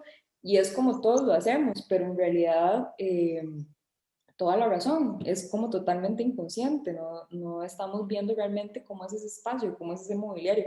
No sé cómo está la escuela ahorita, o sea, cómo ha avanzado en el tema de 3D. O sea, yo me imaginaría, mi imaginación me dice que de ahorita los chicos trabajan mucho en 3D o no es correcto.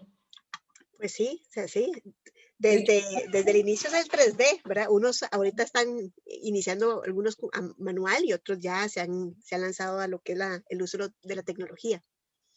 Buenísimo, sí, entonces yo creo que el 3D es una herramienta como que nos permite hacer ese ejercicio de visualizar el espacio, ¿verdad? Y no quedarnos ahí en la planta.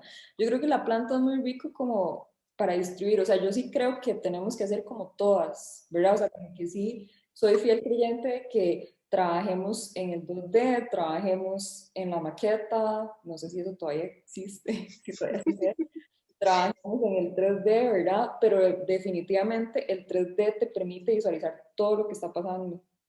Como les mencionaba, de lo constructivo, igual, de los detalles constructivos.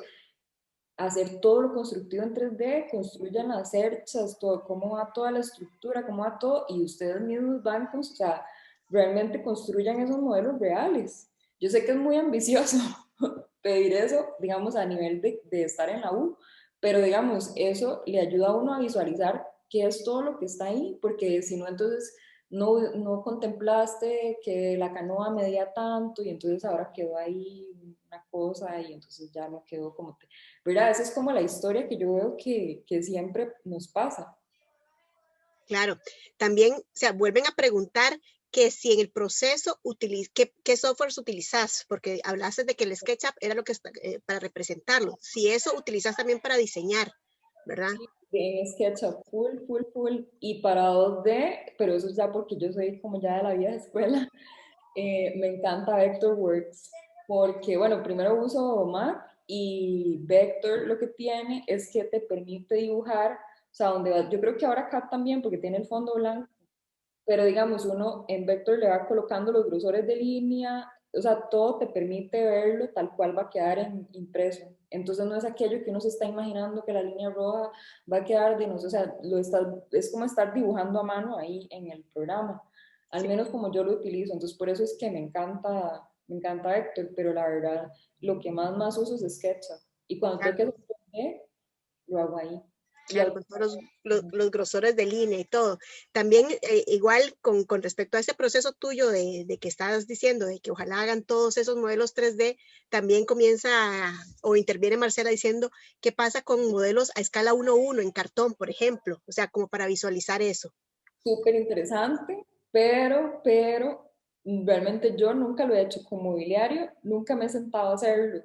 Creo que eso, por poner un ejemplo, yo en mi día a día y pues estoy recibiendo porque tengo un negocio, tengo que hacerlo funcionar, entonces soy más rápida y tengo que hacer las cosas más rápido como les conté.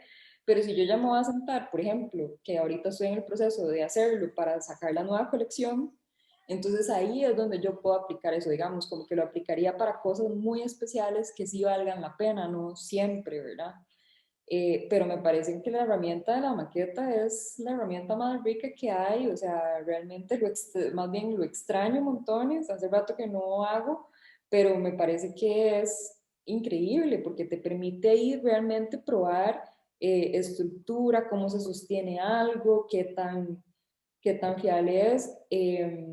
Cuando tengo como que ver cosillas como de uniones o detalles, lo hago muy a mano, no siempre como dibujo, ¿verdad? Pero digamos, hacer esto que está diciendo Marce es un súper consejo, o sea, sentarse a hacer el detalle para ver si realmente funciona, algo que estás haciendo de cero y que no tenés la menor idea de si va a aguantar. Yo normalmente lo que hago es jugármela un poco porque ya tengo cierta experiencia, entonces ya más o menos sé cómo funcionan las cosas, qué me va a aguantar, qué no, y entonces yo digo, bueno, no estoy 100% segura de que esto vaya a funcionar, pero siempre lo hablo con los fabricantes, con las personas que me ayudan en las elaboraciones, y entonces les digo, mira, ¿qué pensás vos? O sea, creo que siempre es importante también consultar al que lo está haciendo, porque es la persona que trabaja el material. Entonces, ¿qué pensás vos de esto? ¿Te parece que sí va a aguantar? ¿Le metemos otro? ¿Le metemos uno más grueso? ¿Hacemos esta otra cosa? Yo creo que sí va a aguantar. Entonces, hagamos la prueba. Entonces, a veces hagamos la prueba literal, o sea, armemos el mueble o armemos lo que estamos haciendo, vemos cómo se comporta, está funcionando bien o tenemos que echar un poco para atrás y de repente meter otra pieza o hacer, pero normalmente nunca es algo como que no se pueda, o sea, como les decía, siempre tratar de que en el diseño solucionemos casi todo para que cuando llegamos ahí, lo que sea que nos pase sea realmente solucionable y que no sea como una torta, ¿verdad? Claro, ese comentario que estás haciendo viene en relación a esta pregunta que también te hace Daniel Quiroz. Bueno, primero te agradece por la charla y que todos los proyectos están súper chivas. Y te pregunta, que ya ahorita estás diciendo, ¿cómo ha sido la negociación, experiencia, estrategia con los fabricantes de los muebles que diseñas? ¿Verdad? O sea, ahí estaba relacionado con lo que estás comentando. Y también te dejo esta pregunta ligado a esta otra pregunta que hace Andrés Monge, que si hay algún error que hayas cometido diseñando mobiliario que te haya dejado un aprendizaje valioso. Está muy relacionado con lo que estás comentando, entonces a ver si puedes ampliar esto. Totalmente. Bueno, con la experiencia con los fabricantes, es complicado bastante porque en Costa Rica hay como una situación, ¿verdad?, de que nosotros no tenemos esta cultura como de tener fabricantes como súper educados, que es como lo que pasa en otros países, ¿verdad?, sobre todo en Europa y así. La mano de obra es carísima, ¿verdad? Por eso es que esos muebles son tan caros, porque son personas que están súper educadas y tienen como esta cultura de que lo han llevado por generaciones y entonces saben trabajar el material y además como que son ordenados y no sé, tienen como una cultura diferente. Acá pasa, digamos, el típico ebanista y pasan las típicas cosas de que o es borracho o, digamos, pueden hacer cosas como pequeñas, pero si vas de dar demasiados proyectos ya no lo pueden manejar y entonces hacen enredos de platas o los que son irresponsables, los que se desaparecen con la plata. O sea, eso sí es como todo el mundo del terror, no los quiero asustar, pero digamos, la gente siempre me dice, y creo que por eso ha sido como algo tan exitoso, como es que me quedó mal, es que no, o sea, la gente tiene miedo de mandar a hacer muebles con un ebanista y que lo deje tirado, ¿verdad? Entonces, en el proceso me he topado con todo, de hecho, eso que estoy contando me pasó que al principio ya teníamos como 3 proyectos que eran como grandes, uno era como un gimnasio, el otro era una zapatería y el otro ahorita no me acuerdo, creo que era una tienda. Entonces, ok, vamos con todo. Le dimos, ya habíamos hecho proyectos más pequeños y este señor los había hecho súper bien. Y entonces, bueno, hagamos estos 3 y el señor no pudo manejarlo. Entonces hizo mezcla de plata, ya no se podían terminar los proyectos, pasaba un montón de cosas y bueno, ahí nos tocó, por dicha, no se había cancelado el total, entonces ahí quedaba una plata y con eso logramos arreglar el problema y terminar los proyectos que teníamos que terminar. Y en ese caso fuimos pasando, ¿verdad? Porque también hay ebanistas que son muy buenos, pero ellos, qué sé yo, están siempre full porque son muy buenos, entonces no te hacen el campo. Entonces, ¿verdad? Uno va pasando así poco a poco y por dicha, tuve la oportunidad, bueno, yo trabajaba con un señor que él no era, digamos, mi trabajador full, pero me iba haciendo como proyectos según yo le iba pidiendo y él tenía un ayudante, un socio, y ellos deciden separarse. Entonces el socio me llega y me contacta y me dice, mira, yo ahorita voy a estar por mi cuenta y me gustaría ayudarte a vos, porque ya yo venía, en realidad esto que les enseñé casi que lo había hecho él, ¿verdad? Ya. Entonces, de a partir de eso empezamos a trabajar juntos, ya empezamos a hacer un convenio y poco a poco hemos ido creando una relación. Pero realmente el tema de proveedores es bastante complicado y aún así creo que la recomendación es siempre no tener todos los huevos en la misma canasta, ¿verdad? O sea, como que ir buscando modificar. Entonces creo que algo muy necesario es como crear esta especie de técnicos o profesionales que se dediquen a esto, ¿verdad? O sea, como que realmente se dediquen ellos a tener su taller y a ser fabricantes y aprender a trabajar la madera, aprender a trabajar el metal y que sean muy buenos en lo que hacen, porque en eso habría como mucha oportunidad de trabajo, ¿verdad? Y si son como personas responsables que pueden cumplir, que cumplen con tiempos, que saben hacer las cosas bien, todavía más. Entonces, que creo que también ahí es como algo interesante para la gente que le gusta los trabajos manuales, porque también es como algo que pueden enfocar. Claro. Y vuelven a preguntar sobre este proceso de prototipado, ¿verdad? Para poder realizar el mobiliario. Y Jordan por aquí nos pregunta qué tipo de materiales usas para hacer el mobiliario, madera real o algunos materiales como los aglomerados, ¿verdad? ¿Okay? Utilizo maderas reales, pino, cedro, laurel. Hay uno que se llama laurel americano, si no me equivoco. Eh, hay de todos los tipos, o sea, dependiendo de la estética que estemos buscando, de la madera, hay gente que el pino es como el que más uso porque es como una madera que es como lo suficientemente buena, es linda estéticamente y además tiene como el mejor precio. Entonces, como que es como muy fácil de trabajar, pero hay personas que no les gusta el pino, por ejemplo, entonces es como, no, yo quiero otra, entonces ya se le busca otras maderas, pero es más caro, ¿verdad? Después está, digamos, eso es lo que es madera, ¿verdad? Que se trabaja natural madera. Cuando trabajo color, trabajo en MDF, que es un aglomerado de cartón, pero es durísimo, es inclusive más duro que la madera y, digamos, tiene el beneficio de que la madera es un material orgánico, ¿verdad? Está vivo, entonces él se expande y se contrae con el calor y el frío. El MDF no le pasa eso, porque es totalmente, o sea, es un cartón, ¿verdad? Entonces no tiene como esa cuestión.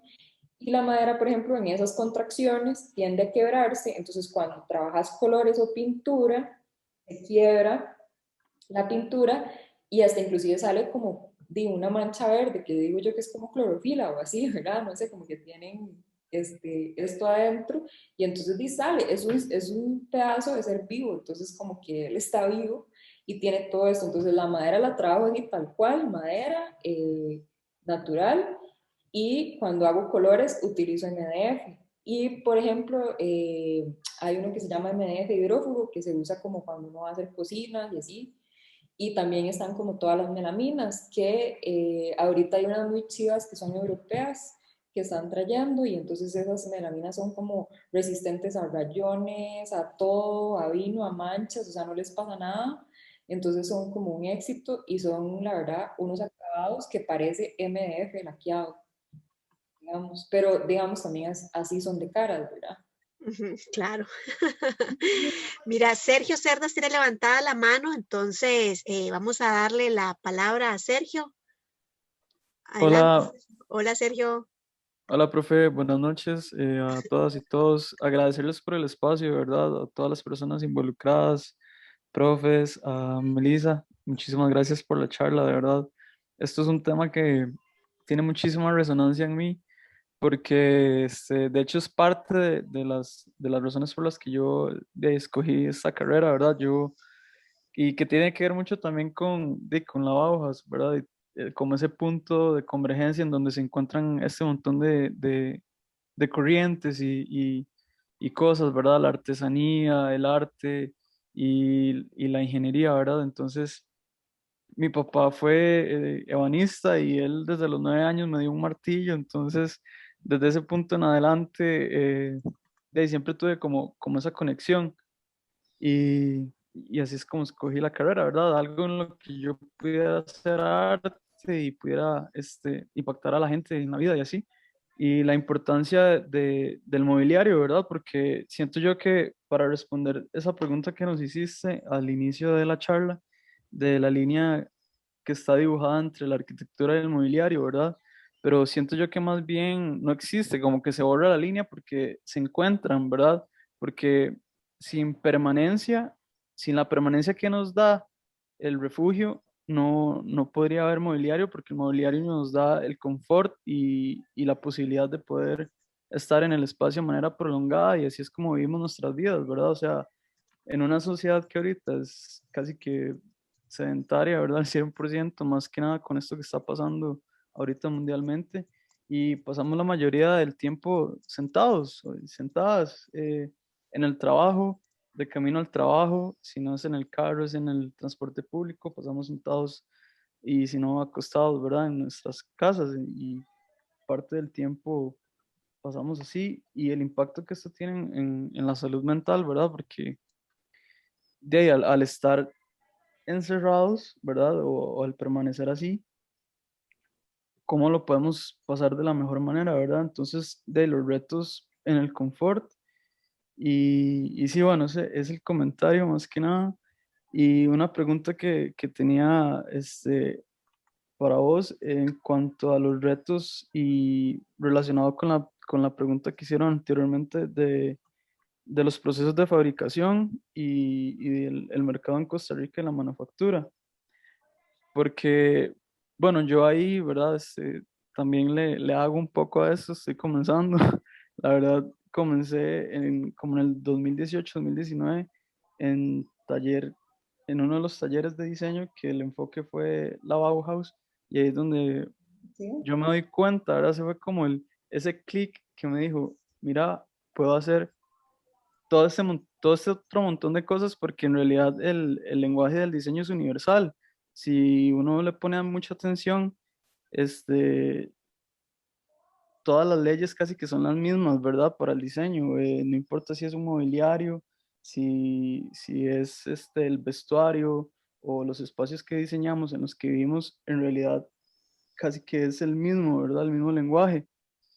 Y perdón ahí si me estoy extendiendo muchísimo.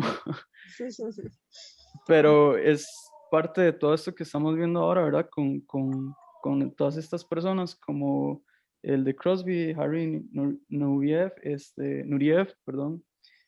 También el ahorita director creativo de Louis Vuitton, Virgil Abloh, que él es arquitecto y es, bueno, diseñador de modas y de mobiliario, tuvo una colaboración con IKEA y también Oki Sato, que es un japonés que igual es arquitecto y diseña mobiliario. Entonces, ahorita acá en el país, ¿verdad? ¿Cómo fue para vos, o cómo es, ¿verdad? Para vos hoy por hoy, estos retos, ¿verdad? Porque tenemos un mercado muy limitado. Si uno quisiera, no sé, alguna herramienta o algo en específico, en realidad no se consigue mucho. Yo ahorita estaba diseñando una mesa empotrada a la pared y necesitaba que la mesa bajara por cuestión de espacio. Necesito una bisagra que pueda girar 270 grados y no la encuentro. Las únicas bisagras que hay son o las de puertas o las de muebles de cocina y para de contar, no importa a donde uno vaya, ¿verdad? Entonces, ¿cómo ha sido para vos poder ir abriéndote el camino, ¿verdad? Y que puedan apreciar el mobiliario y la manufactura? Okay. Gracias, Sergio. Estaba súper interesante todo eso que compartiste y qué chido que hayas descubierto esto de la Bauhaus tan rápido, ¿verdad? Y tan joven y que tuvieras la capacidad para entenderlo. O sea, me parece como muy loable. Creo que eso que estás diciendo es un gran reto, definitivamente. O sea, a mí me pasa con todo, me pasa con las telas, con los materiales. Ahorita, por ejemplo, se está agotando el MDF hidrófugo, el MDF, el pino, porque está la pandemia y resulta que los países que nos traen materiales son Brasil y Chile. Y entonces, resulta que las importaciones nada más no llegaron hace un mes. Y entonces ahora todos los que les queda material, que ya no les queda como a dos señores, carísimo, lo cobran como 3 veces lo que vale. Y entonces esa es la realidad que, digamos, estoy en ese reto actualmente. Tengo miedo que ya se caen los materiales, ¿verdad? Yo, ¿y qué vamos a hacer? De volver a hacer muebles de cedro, así, hay que pegar tuquitos y ir lijando, no sé, pero terrible. Y bueno, me ha pasado, por ejemplo, con las telas. Yo lo que hago es que, digamos, llega alguien, o sea, acá vienen containers con producto. Entonces llegan en, qué sé yo, en febrero, después hay uno en junio y luego como en septiembre, antitos de Navidad. Y eso es lo que vino, ¿verdad? Y resulta que no es que cada tiro traen la misma tela, sino que de cada tiro es diferente. Y digamos, puede llegar un día Teletica y dice, yo voy a comprar toda la tela de tal para hacer, no sé, unos sillones, ¿verdad? Y entonces, de verdad, llegas y es como, ¿y qué pasó con la tela? Di, no, ya no, esa tela la compró Teletica, la compró no sé quién. Y entonces, yo lo que hago es como vivir muy al día, o sea, como tener consciente, creo que acá es como algo súper importante saber de que los materiales no van a estar siempre, o sea, los materiales son en el momento, entonces yo lo que hago es para no estresarme y así, para no limitarme, sentarme a diseñar lo que yo quiero, siempre. O sea, creo que eso es algo que también voy a hacer la mención porque fue algo muy lindo, que no es que lo aprendí en taller de espacio de energía de Barahona, no es que lo aprendí ahí, pero sí fue algo que nos inculcó mucho el profe y era como, ustedes sueñen y creen lo que quieran crear, ¿verdad? O sea, no se limiten primero liberen y dejen ser lo que tienen que ser. Y una vez que ya tienen qué es lo que quieren, entonces métanse ahora sí, veamos cómo hacemos para que esto sí aguante, para que tenga una estructura, y creo que es algo que yo he aplicado un montón, ¿verdad? O sea, como que siempre me digo, no, o sea, me voy a permitir crear y yo igual le digo a los clientes, es como primero soñemos un rato. Y es como, ok, esto es lo que queremos, se puede, no se puede, hasta dónde no, tengo que modificarlo, ¿verdad? Se acabó la bisagra y entonces no se puedo fabricar la bisagra, puedo encontrar a alguien que me la venda, la puedo importar, ¿verdad? Entonces es como empezar a buscar, ¿verdad? De cómo uno se empieza a facilitar. Creo que hay otra oportunidad de negocios aquí, los que sean emprendedores, les estoy tirando, pero por ejemplo, importar es otro negocio, importar accesorios, o sea, todo lo que no se fabrica aquí y no se consigue, créame que hay gente como vos y yo que lo está necesitando, digamos, y que y que lo comprarían, ¿verdad? Entonces sí, creo que ahí hay, porque resulta que acá son como, no sé, 4 tiendas de accesorios, por ejemplo, y todas traen lo mismo. Entonces es como la historia de siempre, o sea, no hay esa variedad y el problema que tenemos nosotros es que no hay industria. Entonces nosotros no fabricamos ese tipo de cosas y entonces no se consiguen. Entonces creo que uno de nuestros retos a nivel país es generar un poquito de industria, digamos. Salvador es un país de un tamaño similar y ellos sí tienen industria y fabrican sus cosas. ¿Por qué nosotros no? O sea, ¿por qué no nos ponemos las pilas también y fabricamos? Y sí sería ideal. Pero bueno, ¿cómo le he hecho yo con esos retos? Lo hago así, o sea, me planteo así y entonces le voy actualizando al cliente y le voy diciendo, mira, o sea, yo actúo como un intermediario también, decirle, vea, esto es lo que está pasando, esto es así, podemos solucionar para acá, podemos hacer para allá. Entonces, en ese sentido, es como ser un poco flexible con lo que está pasando y creo que eso aplica para arquitectura, para mobiliario, para todo. O sea, creo que en arquitectura es el mismo tema, como que el cambio, ¿verdad? Constante y cuando ya no quiero que sea más grande, quiero cambiar esto, ¿verdad? Es como nuestro sufrimiento eterno. Claro, ya Meli, ya para ir terminando, ya llevamos hora 40 y la conversación podría continuar, ¿verdad? Te paso una pregunta y después un comentario de Vladimir. La pregunta primero es que si has utilizado, pregunta Alejandra Ureña, que si has utilizado la impresora 3D para construir un mueble completo. Sí, sí, el otro día estaba hablando con una chica que tiene una marca que se llama Hecho de Arcilla y ella me estaba contando que se compró una de estas, ¿verdad? Bueno, son caras, ¿verdad? No lo he probado, pero la verdad es que es una tendencia que está ahorita súper en auge y pues habría que ver realmente, o sea, creo que acá, no sé si ya hay alguien que, tal vez alguno de ustedes me puede contar, si hay alguien que esté como ofreciendo el servicio de hacerte objetos y así con su impresora, ¿verdad? Pero me parece súper interesante y que se pueden hacer cosas muy chivas. Claro, también pregunta, bueno, no, el comentario de Vladimir Meli, y parece como también reflexión, ¿verdad? Dice, yo admiro mucho a Meli por haber tenido la capacidad de alejarse de esa camisa de fuerza en la que en algún momento entramos como estudiantes de arquitectura.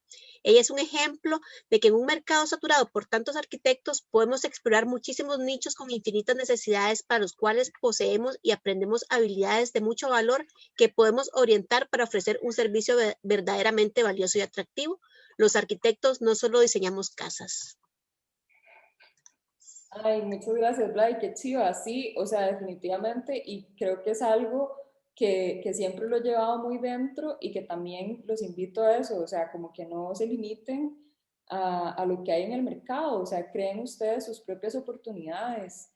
Creo que inclusive si se sienten medio perdidos ahora, hasta hay como mucha información. El otro día vi que hay como una chica eh, de la Portilla o algo así que está ofreciendo como una especie de curso o asesoramiento para aprender cómo como arquitectos podemos conseguir clientes, porque ella habla de un tema muy importante y es que al final para conseguir clientes tenemos que ser un poco vendedores y eso fue una cosa que yo tuve como que superar un toque porque uno es diseñador, ¿verdad? Y entonces uno lo que quiere es diseñar y lo que uno está acostumbrado, lo que lo entrenaron todos los años de la U pero tenés que empezar a aprender a hacer como otras cosas también para lograr hacer eso que te entrenaron. Entonces creo que ya la vida profesional también es ese otro aprendizaje de, bueno, ¿cómo hago para conseguir los clientes? ¿Cómo me muevo? ¿Cómo hago que esto pase? Porque realmente es una profesión ambiciosa y realmente es un reto para cualquier ser humano ser arquitecto, créanme. Así Claro, que y Meli, y también María Jesús, ¿verdad? Que intervino al inicio, que es empezando la carrera ahora, taller 1, y su motivo fue el diseño del mobiliario, ¿verdad? Entrar a la escuela de arquitectura y ese es su interés. Y vuelve a preguntar, ¿recomienda que la carrera de arquitectura como diseño para diseñar mobiliario o darías otras opciones? Pero es que yo sí lo recomendaría porque Arki nos da como esa visión macro, ¿verdad? El panorama, y además nos da otras herramientas, nos permite remodelar, nos permite hacer otro montón de cosas que son paralelas al mobiliario que te van a dar como una mayor visión. Y además, o sea, no sé, los diseñadores de producto que conozco, como que a veces tal vez sienten que no pueden ir más allá, ¿verdad? O que no pueden crear sus propias soluciones o sus propias piezas, siento.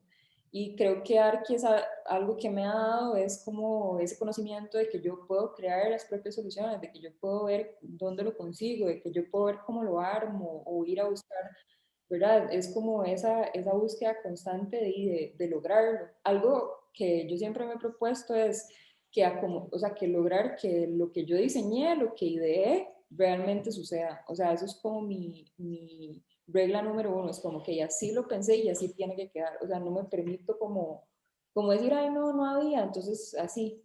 No, como que trato de no hacerlo, como hacer ese ejercicio de que de verdad es como lo que estoy pensando acá tiene que suceder y me esfuerzo todo lo posible por hacerlo pasar. Perfecto. Bueno, Melissa, entonces muchísimas gracias por haber aceptado esta invitación, por estar siempre tan anuente en participar y ayudar en la formación. Todo esto ayuda a abrir caminos y visiones. Te agradecemos mucho y esperamos tenerte en alguna otra oportunidad, ya sea por este medio o ya de manera presencial, ojalá en la escuela. Muchas gracias por la invitación, Katherine, y claro que sí, o sea, a mí la verdad que me encanta compartir y ojalá que pueda acercarme más a la escuela, me hace falta. Claro, no, ya estás en contacto, desde ya. Bueno. A todos, de parte de la Escuela de Arquitectura, agradecemos la participación. Esperemos, estamos en semana U, por si, para que sepamos, es una semana U diferente y tuvimos a Melissa como en esa conversación, ¿verdad? Hoy miércoles en la noche, que normalmente los miércoles en la noche en la Escuela de Arquitectura también se celebra la Semana U de una manera diferente. Te tuvimos a vos y esperamos prontamente poder celebrar de otra manera. Buenísimo, estamos hablando entonces. Gracias a todos por participar. Muchas gracias, Meli, y muchas gracias a todos. Bueno, hasta luego.